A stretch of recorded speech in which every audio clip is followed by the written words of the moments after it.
Hello there. Welcome to One on One. My name is Bridget Otu. Thank you very much for joining us. And it's what? In 7 days, our Lord and Savior, of course, that's if you're a Christian, will be born. And to mark it, and in December in particular, the entertainment industry literally have us on chokehold. There'll be shows, there'll be plays, and in December, I love music shows, but I also love, the plays from the Anklebo Heights. And if there's, comedy, I am there. And last week, you saw Manifest coming to talk about money festivities. Today, I get to, of course, you've seen on flyer, but I get to sit with one of the most beautiful women in Ghana. I didn't say one of the most beautiful musicians in Ghana. I said the most beautiful women in Ghana. And how does she do it?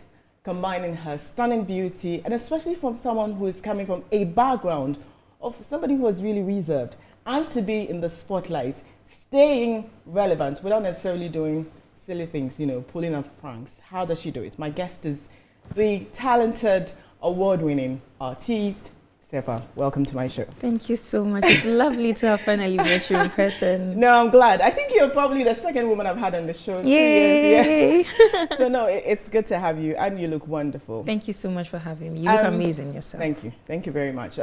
It's the whole idea of Christmas, the festivities is celebration, giving. Mm-hmm. What does Christmas mean to you? Christmas to me is... Are you a Christian though? Sorry. Yes, I am. Okay, that needed to be out. What does it mean Christmas to me, aside what you just said, is just it's more of like a spiritual thing to me. It's more of aligning more with our Creator, knowing that somebody came to die for us and we don't have to worry too much. We as human beings, we tend to worry a lot. And I think Christmas is the period we can take time off to just relax, know that somebody's in control and all of that. So on a spiritual level, I think Christmas is so spiritual to me. Do you do it with family? Yes, I do. I sure do Christmas with family. But since I joined the music industry, Christmas is the time that we actually play shows, yes, and stuff like that. But at least I get to spend more time with my family as compared to round the year. Round the year I'm also busy, but then Christmas, there's more time for family there. Okay, so I got the opportunity to interact with some of your mates in Ola Girls. Yes, please. And they talk about the fact that you were a really shy individual. Yeah. But you had a way of dressing. You would wear really nice your uniform, and then your waist was very tiny. Yeah. But then you put your belt in, and then it goes in. Why was that? Why? What was that? Was it a style that you've always had, or why did you accentuate your curve? I just like to look good. I just like to feel comfortable in my skin. There are a lot of people that when they see you on TV, they think, oh, this person is so comfortable or something like that. But you don't know what I go through at home. I might have body dysmorphia, you don't know. Ah. So I think it's more of like just feeling comfortable in myself, just loving myself and do anything that makes me happy. How much did the Ola Girls experience influence who you became as an artist? Because in school you were singing, and then you were in the Rohi Girls, Ola Girls, yeah. Oh, but the choir, you were not part of the choir, but you joined a singing group. What was the name of that group? I was supposed to join a singing group because my school mother wanted me to join a singing group. And instead of joining the singing group, I was like, I'm too shy because I have to go and sing all the time. So I just prefer to be in the entertainment committee, just be the coordinator for the entertainment committee because they don't need to see me. I just need to do my job on the low. So I didn't join. I actually didn't join. You didn't do any a cappella in school? No, I sang for my school mom sometime and she woke up and she was like, and she said, you can sing. She was sleeping, right? And I started singing because I'm a very shy person.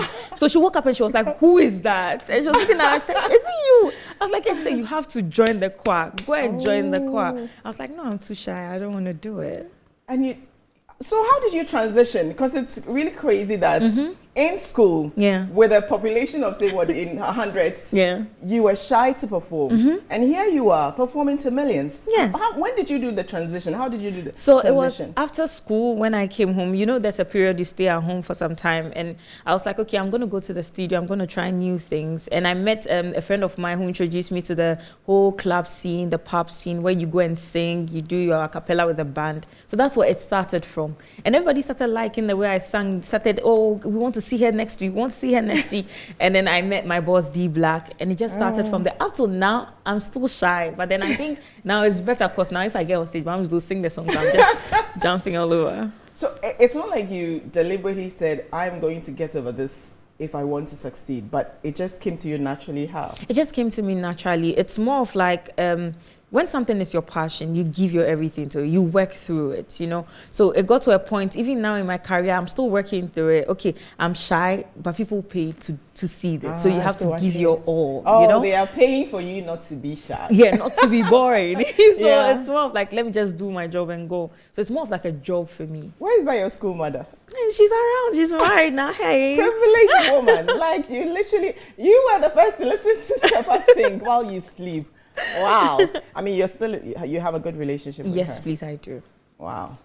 And just walk me through the first time you had an opportunity to sing to a bigger audience.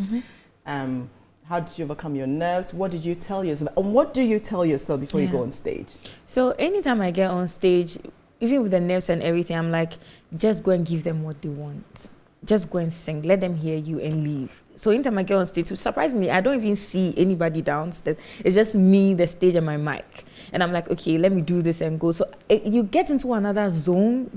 I won't say it's not a spirit or anything. It's more of like a feeling when you get on stage and then people are like, yeah, like they want to see you and stuff like that. It's more of like something takes over you. It's a spirit. You know? It's a spirit. It's more of like something takes over you. You just want to give your all, do your best. So even sometimes, some of the things I do on stage, I get home and I'm like, is this me? And I get so anxious because it's all over the internet. I'm like, I can't even believe I did this.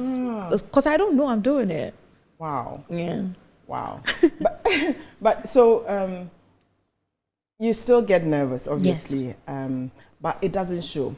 Does dancing, in a way, for me personally, what I love about you is that you remind me of Beyonce because she dances and performs, which is something that we don't have with a lot of female artists in Ghana, because to sing and to dance takes it's a lot of energy. Yes. I'm always like, how does she do it? So when you are dancing, you just take me there. Like, how is she able to dance and perform? It's such a difficult thing. Look, look, first of all, I'm not a professional singer, but in the shower, I still can't move. Yeah. So does the dancing help you get over your nerves? What role does dancing do in you overcoming that's either nerves or the shyness that you feel? It does help. You know, when I joined the music industry, there are lots of amazing singers in Ghana, even way before me, people I came to meet. And I was like, what can I do to make my stagecraft a little bit different? Because everybody's just singing and dancing. And I have tried just going to sing, and then the audience are like, just looking at me, because that is not the Sefa they like. They want you to dance, to move. And anytime I dance, it gives me like that space to just feel like, okay, I'm dancing. Now they are not judging me for the singing for some minutes. Let me just do something to distract them. So the dancing actually calms the nerves a little, actually. And then you're in the studio, beautifully dressed, clothed. Thank you. But the way you dress does not come across as somebody who is shy. Whose idea was it to say, look, you're a beautiful girl. Yeah. I have no problem with, wearing a dress that accentuates your curve. Like you said, you love who you are and you embrace it. Whose idea was it to say, look, let's go provocateur? It wasn't anybody's idea, because when I was growing up, my dad was a social worker, so he gave us, he's like, oh, human rights, do what you like. And so when I was growing up, I used to even wear more provocative things than I do now. Yeah, I do now, and it's something that it wasn't like, my parents didn't see it to be like a bad thing, because they were more open-minded. It wasn't like, oh, you're doing too much or anything. So when I joined the music industry, the way I dress is how I usually dress. Nothing has changed. Nothing. Even the way I'm dressed now, when you come and see me at home, it will be like, oh, okay, you're dressed like this. It doesn't look like how we see you on the outside. But most of the times I'm dressed like that too on the inside. So it's how I dress. Nobody changed my mind to do anything. Nothing like that. It's interesting you say you had an open-minded parents. I mean, it's not something that is very Ghanaian. Yes. I mean, it's we're very conservative, very traditional and not open-minded. And I think you granted that it's probably up to Metro Television, where you talk about your experience in France, where there are no gender-defined roles for men and women. Exactly. And you couldn't tell, men were doing women's stuff, women were doing men's stuff. And I had to put it in quote, men's stuff, because here it's like roles are assigned. How much of that do you see us as Ghanaians and as an industry? Do you see us progressing towards that? How far back are we in not defining people by the agenda and what they should do? I think now Ghanaians are becoming more open-minded, even though we try so hard to deny that we are open-minded. Because now if you see the Gen Zs, what they are doing, It's worse. It's worse than even what we are trying to stop. You understand? And I think because of where we come from, we are so like guarded and shield. Don't do this, don't do that. And when you tell somebody don't do this, don't do that, that's when they want to do it the more. You understand? So now it is there, and I think some years to come, like if it's not being controlled, it will be worse than what we think it should be. Actually, do you think women are treated fairly in the industry? Are women paid equally in the industry? Are men paid better in the industry? I mean, music industry. I think when it comes to the music industry, women are not as respected as the men. And it's not about the media personnel like you guys, the interviews. It's just the people of Ghana, because we are too restricted when it comes to the women in the industry. We are not even allowed to express yourself, because when it comes to the women, they want to control how you dress, they want to control how you talk. They want to control what you sing about, they want to control everything about you. So you don't even, and as a creative, you don't have the chance to like express your creativity, you know. So we are a bit guarded. That's why most of the times you go for interviews and they tell you, oh, women come into the industry and they don't last long, because people don't allow us express our creativity. But you support people on whatever that do, and they don't complain. Where does the pressure come from? Where is it coming from in terms of defining who they think you are, what you should do? You're a woman, dress like this, be like this. How can you talk like that? So like, where do you think that pressure comes from? I think it comes from us as Ghanaians, because sometimes you go no, to but if you are in the industry, right? Yeah. You are surrounded by certain people. You have a circle. Exactly. And in your circle or the places you're going to perform, is it there? Because I want to isolate the Ghanaian from it. Yes. But I work within your circle. Yeah, that's what I'm saying. Even when you go outside, the way sometimes the team outside even treats you is different from the way they treat you. Yeah. Outside, it's more of like, oh, do what you want to do. You want to wear that dye, that's fine, that's cool. But in Ghana, even though the people that probably you might be working with don't see anything wrong with it, because they're like, okay, it's no. They're like, oh, but we are in Ghana. Don't let this person, we don't want this person to say this. We don't want this person to say that. Even sometimes when you go for interviews, what you say, it's not what you want to say, but you have to say it just because, I mean, it's Ghana. How? In what way? In what way? It's more so of like... what are you saying right now that that I or the Ghanaian public is preventing you from saying? So is what you're saying? Are you saying it's more of like, because of where we are coming from, right? You have to be very careful with the kind of words you say. You can't really express yourself that much, because it can easily shift from being expressive to, oh, mbuadie, or you are doing too much. You understand? So you just have to stick to one script. That's why most of the times when you listen to interviews, you're like, well, how come they're all saying the same thing? It's because so it's scripted, almost like scripted. Yeah, everybody is just saying what they feel like, oh, they might like it. Yeah, exactly, and just get it over and done with. So, but then a man would say same and get away with it. Exactly. They can do whatever they want to do. Because I think that in as much as it's still restrictive, they believe that, okay, men are allowed to do what they can do. Men they'll always be there. When people are always saying, oh, like, I have a really big problem when they say that women don't last long in the industry, because I've heard of a lot of men in the industry who have not also lasted longer, but they don't say that about them, because they feel like, oh, wait, he can always bounce back anytime they want. Why can't you feel the same way about the women too? Do you see that as a result of that, they tend to pitch women against each other in the industry? Yes. And by that, using the word queen, the new queen, I'm the queen. Do you get that pressure of being the lead woman instead of being lead women? You know, with me, I don't really get so much pressure when it comes to that, because I feel like we are all Do you care about titles, whether you're a queen, you're deputy queen, princess? Not at all. Not at all. Not at all. And I think it's an agenda that is being pushed without even being known. Because you go to places and they're like, oh, you are the queen of GH music now. Your song is, oh, don't mind this person. Oh, now what's this so? And those kind of things. I mean, some people might see and they think, oh, it's a nice thing to make you flattered or anything. But it's something that's in the industry where, like, they put in your mind that, okay, let's say you have a hit song now. You are the one on top. And it's very difficult for women to come on top. So make sure you stick to that side now. Nobody can come close to you. You are the queen. You understand? So it pitches us against each other, because it's like when you go to places, the women see each other, and then even though we are cool and stuff like that, everybody's trying to say, I don't want you to come and take my position. I don't want to come and take my position. But it's a systemic thing. It's not an individual. It's a systemic thing. It's not even from the artist, or it has been going on for years now. What does it take mentally to not be swamped by such narrative, to not be pushed by, okay, yeah, I'm the queen, and and they are forced to even put it in their songs. They mount the platform and they are like, yes, I'm the queen. What does it take, like, mentally, to not be swayed by that and stay true to Sefa, to be original, authentic self?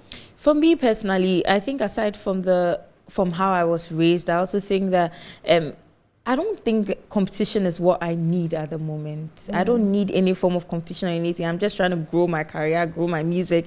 And people always forget that music is a very spiritual thing. Yeah. You might be on top today, then tomorrow, not even next month, tomorrow somebody can come on. So there's no point in arguing or fighting with somebody for a title, because the person, you might say that, okay, I'm the queen, you're not the queen, you understand? The person might be on top and you might need that person one day. So it's more of like, just stay grounded, to do what you have to do, work hard, and let people give you that title. You don't need to give it to yourself. I like that. Okay, so I just want to read a bit about the Basadi Music Awards. It was instituted in 2022, and the awards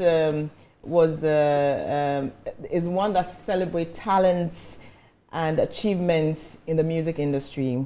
And the award, and it could even be DJs, people, anyone who has work in relation to music. So you could be a DJ, you could even be a presenter who has a show about music. And this in Tumba, there's this South African singer. She's one of the persons who received the awards. Please forgive me, I can't say it, but Mbomba. Her last name is Mbomba. She's an amazing. She has a song with something revival with Nathaniel B, and you're one of the recipients. Yes, please. Walk me through that, thinking that, okay, you're in your corner as an artist, doing your spiritual thing that Ghanaians connect with, and then an institution like that recognizes and say, you're doing well, we see you, we love what you do. Just walk me through that, even getting the call that you're going to be recognized, and how you felt post that. So when we got the email, and they were like, oh, we want to honor you and stuff like that. Before me, I even thought it was a lie, because I was like, what's happening?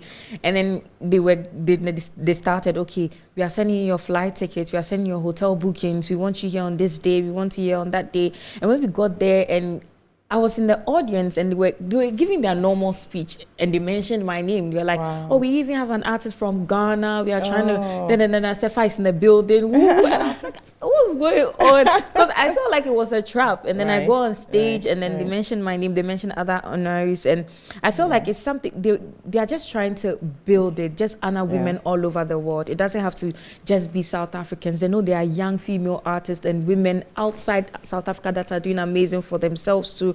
And they want to let them get the recognition. So it felt very overwhelming for me. I think the lady, Nadia, she's the young, rich, famous African. Nadia Nakai. Yes. Peace Hyde, congratulations on that. She was also one of those who were one of past winners of the awards. What do you think such a platform and such an honor does for your music? How are you going to use it to lift women? It does a lot of amazing things for my music, because especially it made people who didn't even know who I was know that, oh, there's this girl from Ghana, she came and she got an award and she performed, she did her thing, and then she left. Even with the interviews, everybody was so, they wanted to know more about Ghana. They wanted to know how we, the females, are doing it over here. And I love to sell Ghana. Anywhere I go, I want to let people know that we have talent here too. It's not just you guys. We are doing amazing. So I think it's just like a stepping stone to what's ahead or what's yet to come, because now it adds more to my curriculum, or however they call it. Anytime I go to South Africa, thank you so much for portfolio. Anytime I go to SA, I can say, oh, I even won Basadi something, and it really helps when it comes to the music.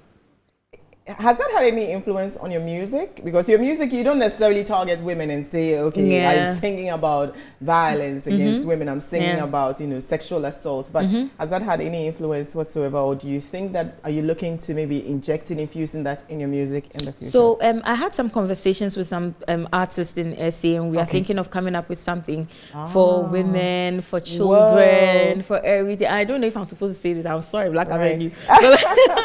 But but we are working on it, and it's just an avenue to get more like acquainted with other artists and build something off of that. So I think that they saw that I was a good artist. Maybe a little push in that direction might help with their agenda too. So we are working on that. Okay.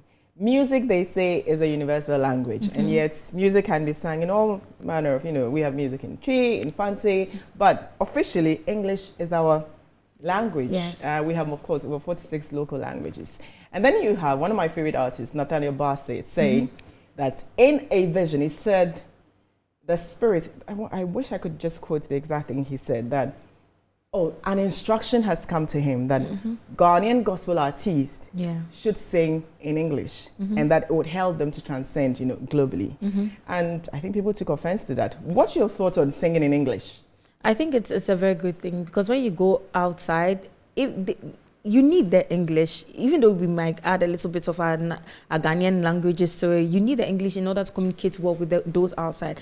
Else you'll be singing and they'll just be looking at you. You understand? And when it comes to typical Ghanaian music, it's not the type that has a lot of beats. Maybe somebody might compare us to South Africans and be like, South Africans are doing well with their language and stuff like that. But when you listen to something like Amapiano, they don't really sing much. It's just the beat. So people are vibing to the beat.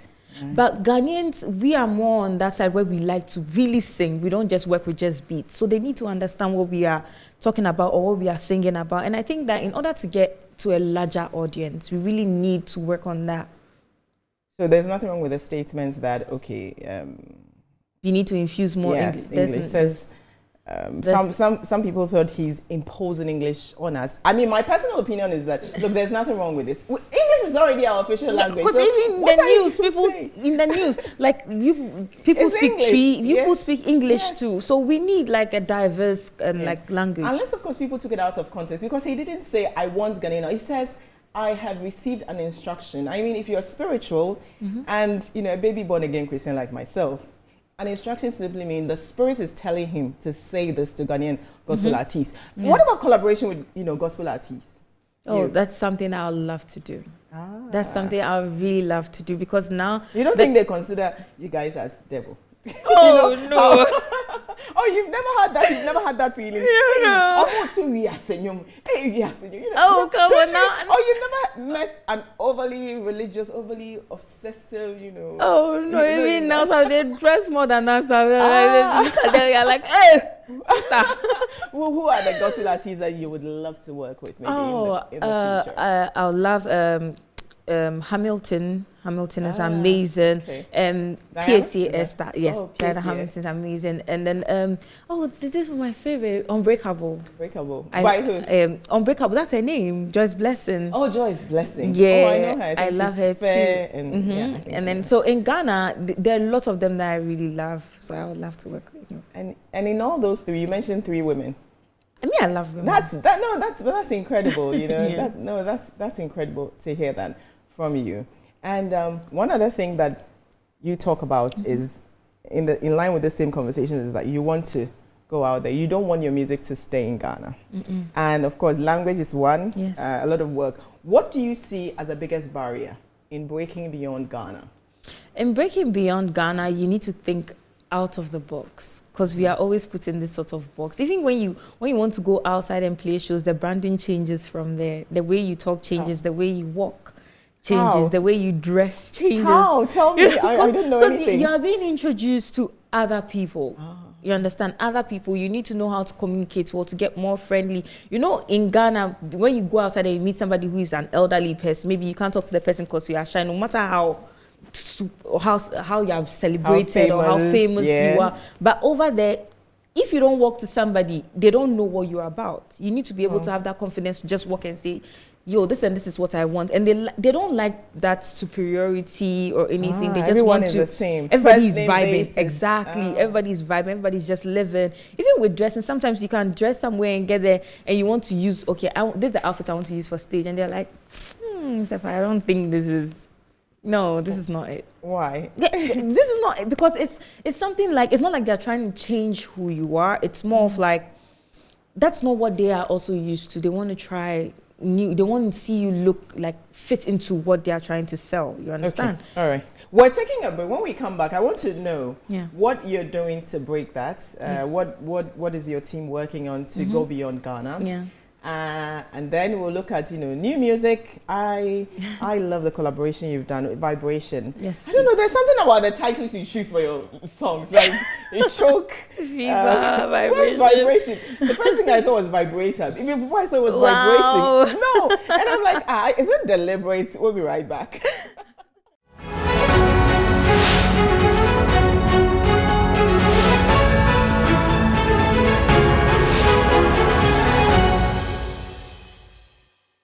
Welcome back to One on One. My name is Bridget Otu, and I hope you're enjoying the conversation with the music superstar, the talented, gorgeous S3FA. And before the break, we were talking about her dream of going beyond Ghana, collaborating with artists. I'm sure there's Nigeria in there. She's already been to South Africa, so maybe there is some South Africa. Who knows, Europe as well. She's here to tell us more about that, and also what's happening this Christmas, where she will be playing. So, like you said, it takes a lot. I mean, the way you talk, like you said, changes So what is S3FA doing? So now, who are the people you're working with? I know of the Freddie Mayweather collaboration, for instance. Yeah. So talk to me. So right now, I'm working on a body of act at the moment, and with this one, with the intention of coming out of my shell and coming out of the whole Ghana scene, because I don't want my music to be here. I'm doing more of like collaborations, learning from other artists and trying to understand their sound and how they sing on their sounds. I like that. Exactly. The sound. Their sound and how they sound, how they look, how they present themselves. And that is branding, how they brand themselves, how they carry themselves around. So it's still a learning process for me. And I always tell people that no matter how big you are, you still have to learn, because there might be somebody who knows something that you don't even know. So it's always going to be a learning process for me, no matter how big I get. Okay. What do you think? What about Nigerian markets?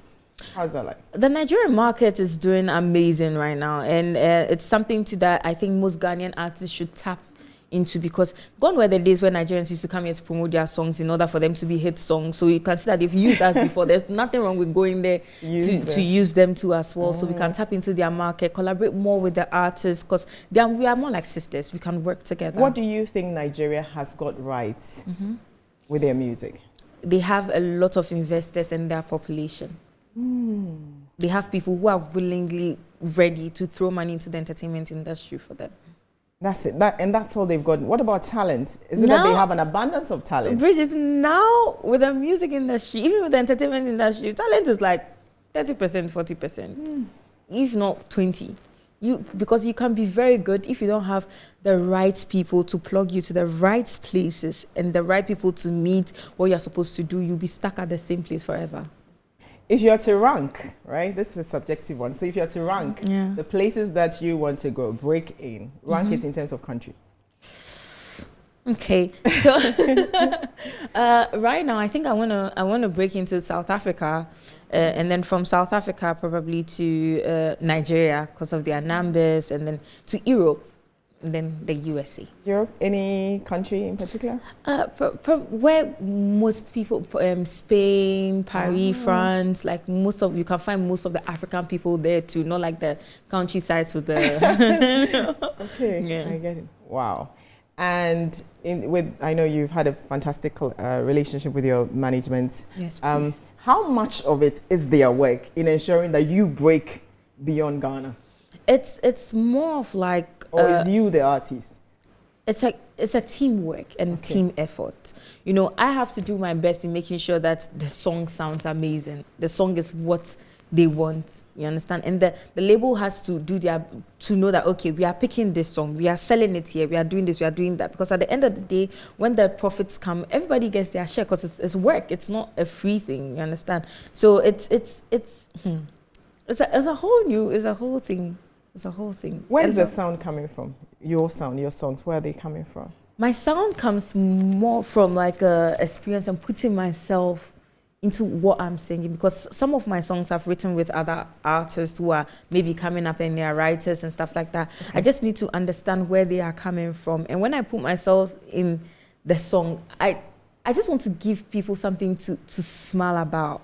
something to be happy about. I always say I don't like sad songs because I listen to a lot of sad songs and it makes me sadder than I already am. And I'm like, if people are going through a lot, why should you keep on giving them sad songs? Give them something that maybe when they hear they can dance to. So that few seconds that they'll find that happiness. But heartbreak songs they are sad songs, but they are popular songs because every day somebody's breaking someone's heart too. Yeah, I know, but you know, there's a way you can sing a broken heart song, but then like make it more like more fun, you know. So it's more of like, because most of my songs, if you actually listen to them well, you can see that this is somebody that maybe is going through broken heart and is now finding happiness or something. Because this love, you joke, no be joke. If you love you, want all this body, you tell me, you know. Oh, is that what the song says? Yeah. Oh, yeah. Is that what the song says? Yeah, No. if you love you, want all this body.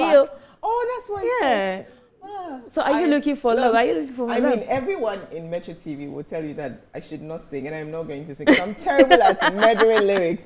I didn't know. All I hear is, there's like, he choke. That's just all I didn't know. There's a line there, is it love you want all this body, yo? Oh. Because a lot of people approach you now, they don't even want to give you love. They just want to see what's underneath your clothes. Wow. So if you want to see what's underneath your clothes, then, I mean, you're not the right person. Oh, so what's in a name? You know, before the book, I was talking about the names you choose and, you know, the way they have vibration. I'm like, I swear to God, the first word that came to my mind was not vibration. I didn't even see vibration. I was like, then you choke, you know, because I was thinking, okay, you choke. Where does it come from? I mean, talk to me about the names that go, and then there's one, Soft Life as well. Soft Life, yes. yeah. Where do they come from? Sometimes Fever. You see. Sometimes I pick the titles from the songs, but also, especially with vibration. Vibration was very personal to me because this year has really been tough, and I don't even think, not just for me, but for everybody. And I wanted us to get into that spot in our life where we feel like, let's get on a high vibration, because most of the times when you are sad, you are operating on a very low vibration. You don't know how things are going, you don't know how to handle things. So it's time we get on our Zoom and get on that high vibration. Let whatever comes, whatever goes, go. Like, let's just have fun with it. What made this year tough for you? This year has been crazy. It's little bits of everything. And I'm very glad I went through that, because what happened? You see, she's trying to push me. Oh, no, pushing you. No, I mean, you could save a life. 2022, 2023 was also a very difficult year for me. Yeah. So so maybe you could save a life by sharing. I don't really, not necessarily details. We don't. But what made it difficult? I don't really like sharing a lot of my personal life, right. But I just want to tell, like, everybody outside, like, who feels like probably they're sad, they feel quote unquote depressed, or they feel like they are not moving on in life and stuff like that. Or life is not going at the pace that they want. Yes, not necessarily my story. Like, I guess life, you know, sometimes you are just there and life just becomes difficult at a point. You ask yourself, what is happening? What's going on? What's not working out and stuff like that. And it's something that I learned this year, that you have to go through things in order to get to know things and in order to heal. And life will not always be rosy. Life won't throw things at you to make things easy. You have to actually work in life, and we live once. I mean, this lifetime, we just have one time, so you just have to live life as it comes every day. And when you give everything to the universe, things start working out for you. Does the industry make it hard for you to be vulnerable? Yes. And that's why you're unable to share? Yes, very hard, because me myself, I have anxiety, no? Me too. And you're talking to a sister. I mean, I have anxiety. Yeah, everybody knows that. Exactly. I'm an overthinker. Exactly. So I'm always overthinking, and I have anxiety. And even with social media, like, it's more of like, I was surprised in one of your interviews you said that you read the comments. Yes. You don't have to read the comments. Yes, and that's the thing. You know, when I joined the industry before, I wasn't really a social media, I wasn't even on social media. It was when I joined the industry, that's when I got on social media. And then I realized that, okay, you have to read the comments and see what people are saying and stuff like that. Have to. But surprisingly, this year started and I stopped reading comments. Good. Even when people post my stuff, I'm like, okay, thank you. I don't read. Yeah. And I just move on from that. And I think that is what has really helped me, because when you give social media a chance, they're going to drain the energy and the passion out of you. So, because how do you read comments from over 1 million people? You have over 600,000 people on Instagram, over 500,000 people on Facebook. I haven't checked Twitter. But yes, that's over 1 million people. How are you going to do that? Why did you think, okay, what happened? Why did you think it was a good thing to read comments? Why? So before, I just Or you wanted were to trying to be human. Yeah, I wanted nice, to engaged. interact more with the people that followed me because I'm a very sweet person. I wanted to show them that, oh, I appreciate it. So sometimes the comments, I can reply all my comments. Whoa. Oh, thank you, thank you, thank you, thank you, thank you. Then I see the bad ones and I'm like, okay. jumping. Then now I'm like, okay, like at least they know I love them. I don't have to prove it now, so. By the way, so if Safa is not responding, it's because you're rude, mean, heartless. Honestly, I don't care, to be honest with you. I won't even mind you. And if I have, I will insult you back, whatever. No, but I don't think that this country even takes mental health. No. I know that this country does not take mental health seriously. Artists are humans. Yes. And at every point in time, you don't know what somebody is going through. Someone might promise you, I'll help you. And in your emergency moment, in that emergency, the person is unable to. Yeah. I want you to speak to, persons who are like that, who think that we made you. We are the reason that you are there. We support you. You don't mind us. Just speak to them about what it means to empathize, to be kind with your words. I just want to tell everybody outside that the fact that you see me doing my thing on stage and I'm so happy, and you see me on social media and you feel like, oh, this girl there, she feels herself too much. Let me just say something to make her feel bad, or I can tell her anything she wants to say. I'm human like you. I have the same blood flowing through my veins as you do. And sometimes I might even be going through it worse than you are. But because it's, social media is filtered. You don't believe everything you see on social media. And you don't know, sometimes one thing you might say might go around to hurt that person for a very long time.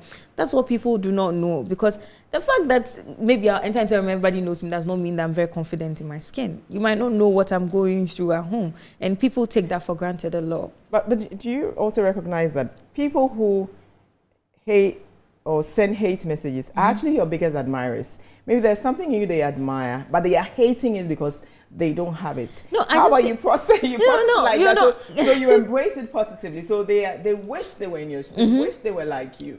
No, I think that there's a way you can say. I'm okay to criticism. Like, you can tell me what you want, but it's how you present it to me. You understand? I've had a lot of people call me, like media people call me, oh, Safa, this, maybe I want this interview, blah, blah, blah. I know probably because of the editing, da, da, da, da, da. But I'm like, okay, you on the internet, you don't even know me from Jack, but you say anything you want to say. It's how you present it. Because if I come here and I tell you that, oh, this dress doesn't really look flattering on you. Yeah, so your stomach is sticking out. Yeah, do you understand?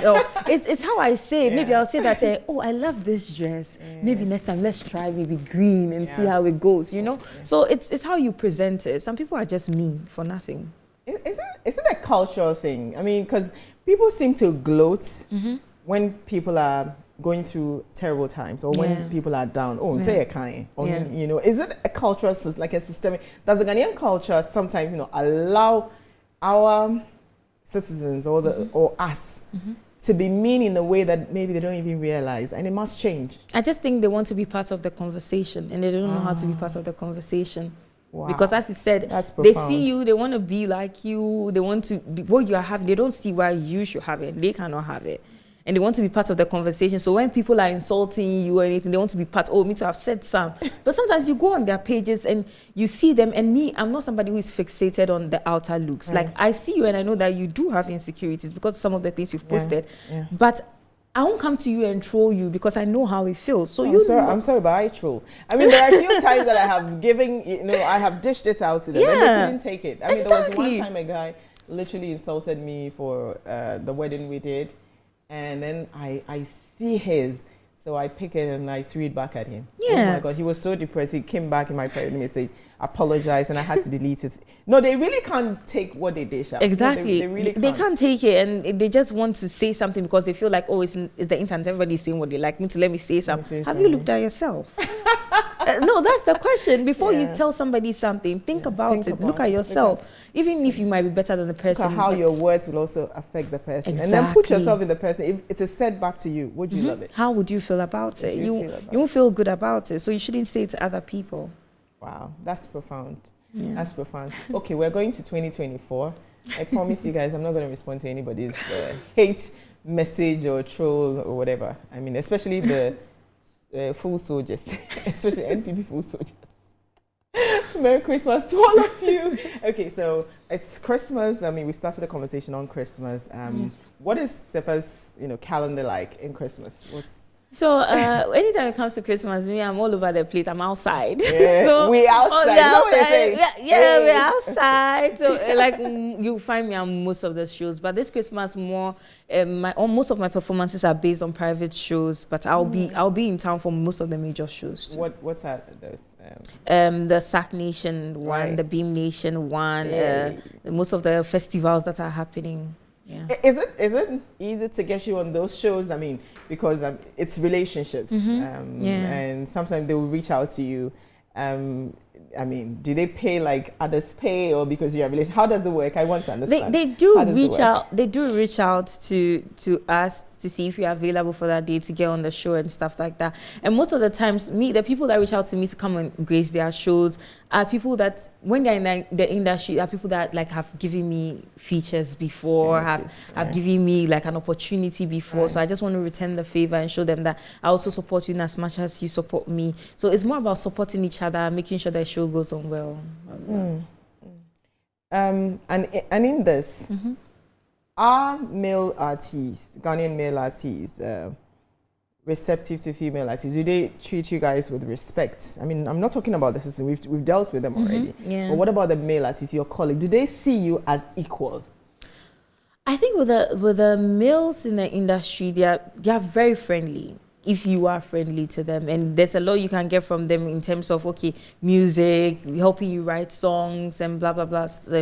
They are very, I don't know how to explain it. I won't say they don't respect us, and I will not say they respect us because we don't even have the chance to meet as artists and have conversations. Okay. Oh, wow. And all of that. When you don't meet them? When we meet at shows, it's like, oh yeah. When we leave there, everybody's like, oh, okay. Lie. We don't have private lives and all of that. Friends, yeah. Exactly. So you're workmates. We are colleagues. All of us, including the females, everybody, we are all colleagues. So when they meet you in person, I mean, it's all respect, blah blah blah. But you don't know what somebody's saying behind you. You don't know what's going on with somebody behind you. So it's more of we are working together. You are giving your colleague the respect they need. Has anyone ever made you feel uncomfortable or uneasy, either by the way you're dressed or by way of performance? No, not really, except for the people, the audience. The audience. Why? Yeah. They try to, I'm sorry, for once for better, to be sexual. How? Some shows, when I started, go beyond. Yeah, when I started in the music industry fresh, I didn't used to have a bouncer. So it was just me and my manager. And when you go, people use the opportunity. Oh, hello. And then they want to touch you. They want to hold you there. People sending text messages. Oh, I saw you today at a show. If you had passed close to me, I would have grabbed your ass. And those are sexual assaults. Yes. In case you don't know, people do that all the time.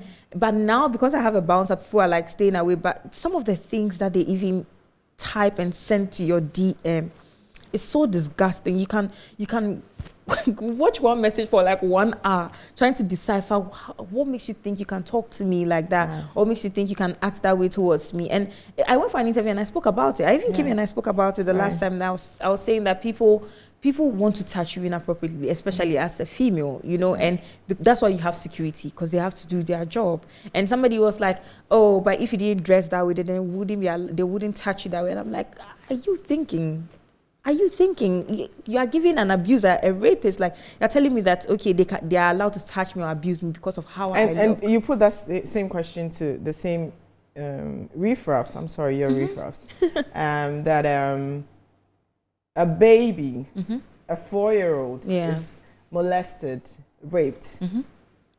How does dressing come in here? You can never justify a predator, an animal's action based on a woman. So, and that's why I have a problem with churches that say, okay, a woman needs to dress a certain way.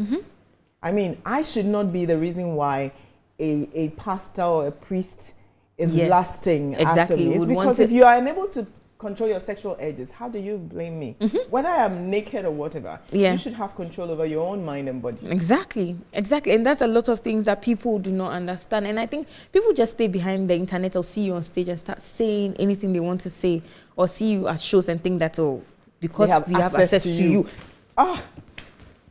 Exactly. Because we have access to you and probably we are paying you to be here, so we can do whatever we want to do to you. No. Does it come from only the audience? What about people you work with?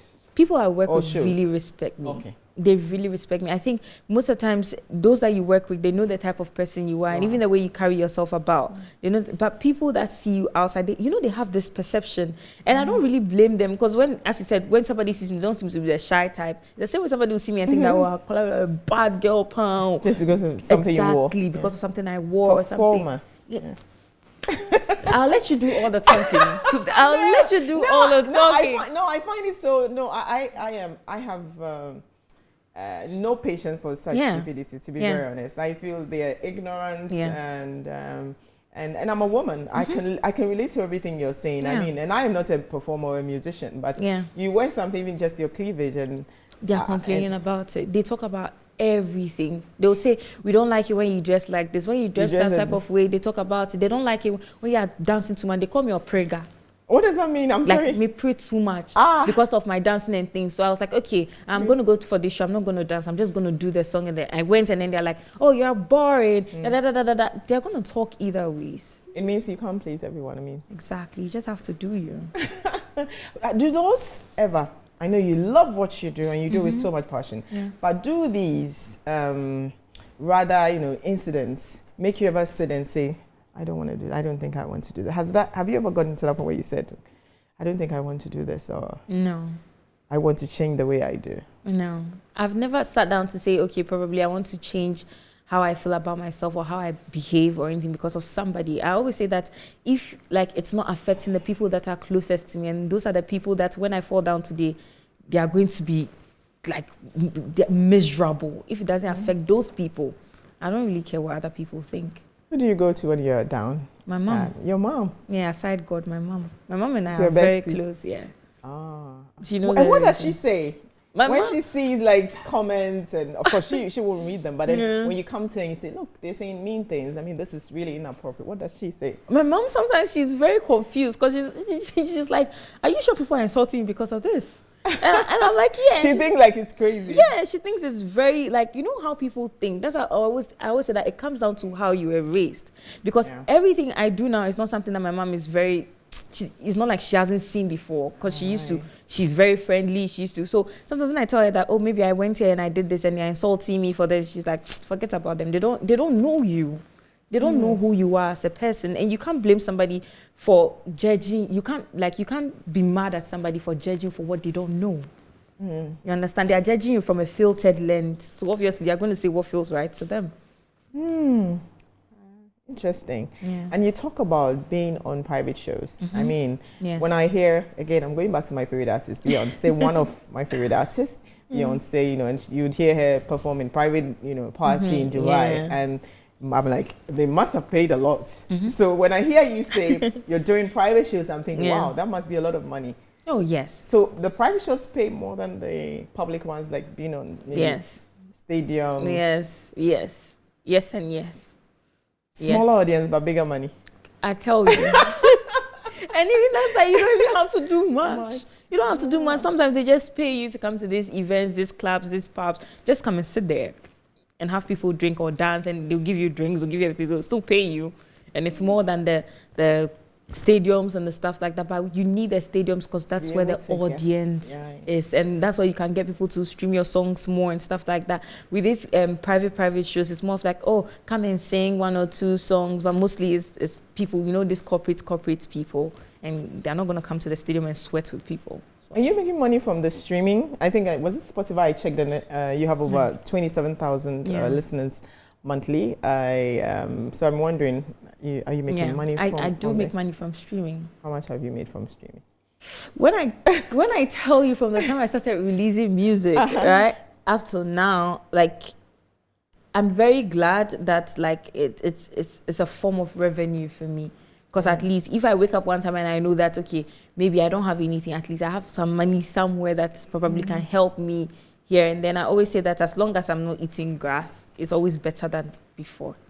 So you wouldn't say it? No, I won't say it. I won't say it, but it's okay. The streaming money, it's okay. It's fine. It's something It's you can live on. Yeah. And then you earlier when I asked you about the names, you know, the fever, the e-choke, the vibration. You said okay, you get it from after the song is written. So it's a theme that runs through that helps you to determine the title or what? Yes, most of the times I try to, even aside from the fact that I was talking about vibration, I pick the titles from the songs, because I feel like when somebody hears it somewhere, maybe, oh, because this love you choke, no be joke, and they're going to search for it. Because me, when I was younger, and I was searching for music, maybe Celine Dion, my heart to always go on. My heart to always go on. That's the dominant theme. Exactly. So that's what sometimes I used to just get my, because if you type Ichoke, maybe my song will come out. If you type Fever, it's going to come out. So. Okay. So if you're not seen, right, on every show in December, it's not that you're not relevant, it's not that, it's because you're busy performing privately. Yeah, if you're not seeing even shows during December or anything, probably you could be doing other things. December period, even though it's a time for you to because there are new listeners in town, so you're trying to introduce yourself to new listeners and stuff like that. I don't think it does matter, because the money is not as much as people think it is. Because when you play a lot of shows during December, everybody say, hey, what blog, what blog? No, my dear. No, it's just like for promotional purposes. Right. But then if you don't play any shows in December, people still make a lot of money without playing one single show. Okay. Okay, so it's not how many shows you play, or the quality of shows. There's some artists, they just play one show and this is their show. I like that. And that's it. That's it. How can we make female voices be heard more in terms of decision making, in the industry? Because we say female voice matters, and yet we're sidelined, like you said, and unnecessary petty things, are used against us, the way we dress, the way we look, the way we sing. How can we, and you, having as a powerful person, having a platform, how do you think that you can use your voice to change that narrative? I think that first of all, we have to believe in what we say, that is the female voice matters, because a lot of people say it, but they don't believe in it. They're just saying it just to be part of, I'm also a feminist. No, you're not. You're saying to be part of the crowd.